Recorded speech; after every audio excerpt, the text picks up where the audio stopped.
Welcome to my gaining knowledge with Ramzan YouTube channel. আজকে আমরা শিখব কিভাবে দশমিকের ভগ্নাংশের ভাগ করতে হয়। তো চলুন শুরু করি। আমাদের আজকের টপিক থাকবে দশমিকের ভগ্নাংশের ভাগ।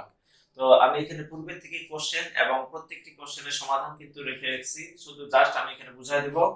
তো এইভাবে যদি পরীক্ষায় চাকরি পরীক্ষায় প্রশ্ন আসে আমরা কিভাবে কয়েক সেকেন্ডের মধ্যে উত্তর করতে পারি।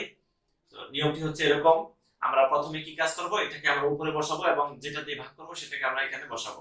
তো ভাজ্য, এটা হচ্ছে ভাজ্য, এটা হচ্ছে ভাজ্য, এটা হচ্ছে ভাজক। তো ভাজ্য এবং ভাজক আমরা দেখবো ভাজ্য কয়টা আছে, এখানে 0 0 2 তিনটা আছে, এখানে আছে 0 0 0 4 চারটা আছে, উপরে তিনটা নিচে চারটা। আমাদের উপরে এবং নিচে কি করতে হবে, সমান করতে হবে। তাহলে আমরা কিভাবে সমান করব, আমি এই যে পিছনে একটা শূন্য বসিয়ে দিয়েছি, দশমিকের পেছনে একটা শূন্য বসিয়ে দিয়েছি, এই শূন্যটা একটু বড় করে দিয়েছি যার কারণে আমরা বুঝতে পারবো যে এই শূন্যটা আমরা নিজের থেকে কিন্তু ইচ্ছা করে নিয়ে আসছি। তো কেন নিয়ে আসবো, কারণ উপরে এবং নিচে আমাদেরকে সমান করতে হবে। এবং সমানটা কিভাবে করব, প্রয়োজনীয় শূন্য নিয়ে আসবো। সমান করার জন্য যতগুলো শূন্য প্রয়োজন ততগুলো শূন্য আমরা পেছন পাশে বসাবো। এটা হতে পারে উপরে বা নিচে, যেখানে শর্ট কম হবে সেখানে আমরা শূন্য বসিয়ে সমান করে নেব উপরের সাথে নিচে। তাহলে নিচে আছে চারটা, উপরে ছিল তিনটা, আমরা একটা শূন্য নিয়ে আসি, এই যে বড় করে শূন্যটা দিছি। এরপর উপরে এবং নিচে যখন সমান হয়ে যাবে, যেমন 0 0 2 0 চারটা, 0 0 0 4 চারটা, চারটা চারটা সমান হয়ে গেছে। তখন আমরা কি করব, উপরে দশমিক নিচে দশমিক বাদ দিয়ে দিব। দশমিক দশমিক বাদ দিলে বাকি থাকতেছে 0 0 2 0। তো 2 0 এটা হচ্ছে 20, তার সামনে দুইটা শূন্য, এগুলা তখন দাম থাকবে না। দশমিক না থাকলে শূন্য সামনে শূন্য দাম নাই বা, আর এখানে 4 এর সামনে তিনটা শূন্য দাম নাই বা। তাহলে উপরে থাকবে 20, নিচে থাকবে 4, 4 দিয়ে 20 কে ভাগলে 4 5 20।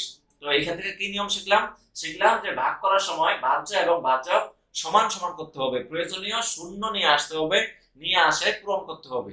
এটা হতে পারে উপরে বা নিচে, যেখানে প্রয়োজন হবে সেখানে আমরা শূন্য নিয়ে আসবো, আনে উপরে নিচে আমরা কি করব, সমান করব। সমান করার পর তারপর আমরা এইভাবে ভাগটা করব। আমরা এবার পরের অঙ্কটাতে দেখি। আমরা পরের অঙ্ক লক্ষ্য করি, উপরে আছে তিনটা নিচে আছে তিনটা, এখানে কিন্তু সমান করার প্রয়োজন নাই, পূর্বের থেকে সমান করা আছে। এখন আমরা কি কাজ করব, আমরা এবার জাস্ট খালি দশমিক দশমিক বাদ দিয়ে দিব। দশমিক দশমিক বাদ দিলে 25 এর সামনে শূন্য দাম নাই, 5 এর সামনে দুইটা শূন্য দাম নাই। তাহলে দশমিক দশমিক বাদ দিলে অবশিষ্ট থাকবে উপরে 25, নিচে থাকবে কি 5। আমরা জানি পূর্ণ সংখ্যার সামনে শূন্যর কোনো দাম নাই। তাহলে উপরে থাকবে 25, নিচে থাকবে 5, 5 দিয়ে 25 কে ভাগ করলে আসবে 5 5 25, উত্তর হচ্ছে 5। নেক্সট আমরা পরের অঙ্কে চলে যাই। 1.2 নিচে আছে 0 0 4। আমি বলছিলাম উপরে এবং নিচে কি করতে হবে, সমান করতে হবে, প্রয়োজনে শূন্য নিয়ে আসতে হবে। উপরে 1 2 দুইটা, নিচে আছে 0 0 4 তিনটা, কথায় কম উপরে না নিচে, উপরে।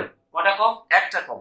তাহলে আমরা এই যে বড় করে শূন্য দিয়েছি যাতে বোঝা যায় যে আমরা উপরে এই শূন্যটা নিচে থেকে নিয়ে আসি, একটা শূন্য নিয়ে আসি।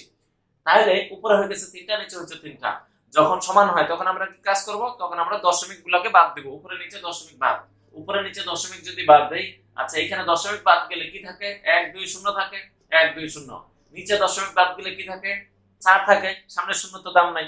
তাহলে দশমিক বাদ দিলে 4 থাকে, নিচে 4, উপরে 120, নিচে 4, 4 দিয়ে 120 কে যদি আমরা ভাগ করি কত আসবে, উত্তর 30। এইভাবে তাহলে আমরা ভগ্নাংশে ভাগ করব। এখানে একটাই শর্ত, সেটা হচ্ছে ভাজ্য এবং ভাজক, যাকে ভাগ করব সে এবং যে ভাগ করবে সে, এই দুইটার মধ্যে কি করতে হবে, প্রয়োজনে শূন্য নিয়ে আসতে হবে। শূন্য নিয়ে আসে উপরে এবং নিচে কি করতে হবে, সমান করতে হবে। সমান হওয়ার পর উপরে নিচে দশমিককে বাদ দেব, বাদ দেওয়ার পর উপরে যে পূর্ণ সংখ্যা থাকবে সেটাকে লিখবো, নিচের যে পূর্ণ সংখ্যা থাকবে সেটাকে লিখবো। এই নিচের পূর্ণ সংখ্যাতে উপরের পূর্ণ সংখ্যাকে ভাগ করে যেটা আসবে সেটা হচ্ছে আমাদের কাঙ্ক্ষিত উত্তর। আশা করি বুঝতে পেরেছি। তো ভিডিওটি ভালো লাগলে একটি লাইক দিন এবং আপনার মূল্যবান মতামত কমেন্ট করে জানান। আর যদি সাবস্ক্রাইব না করে থাকেন চ্যানেলটি, তাহলে অবশ্যই চ্যানেলটি সাবস্ক্রাইব করে পাশে থাকা বেল আইকন অন করে রাখুন। দেখা হবে নতুন কোনো একদিন। এই পর্যন্ত ভালো থাকুন, সুস্থ থাকুন, আল্লাহ হাফেজ।